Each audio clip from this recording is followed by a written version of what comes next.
ناظرین، کیا آپ جانتے ہیں کہ میڈیکل سائنس کے مطابق جب کوئی شخص کھانا کھانے کے بعد 1 سے 1.5 گھنٹے کے اندر اندر چائے یا کافی کا استعمال کرتا ہے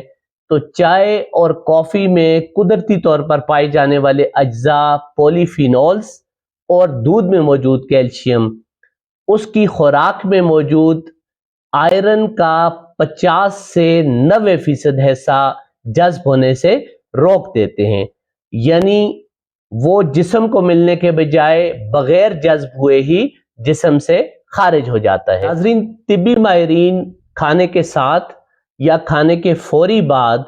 چائے پینے کی عادت کو جنوبی ایشیائی آبادی میں آئرن کی کمی کی ایک بڑی وجہ بھی قرار دیتے ہیں۔ اور یاد رکھیے ناظرین، یہی اصول آئرن کے سپلیمنٹس پر بھی لاگو ہوتا ہے، یعنی اگر آپ کے ڈاکٹر نے آپ کو آئرن کی کمی دور کرنے کے لیے کوئی سیرپ، کوئی ٹیبلٹ یا کیپسول تجویز کر رکھا ہے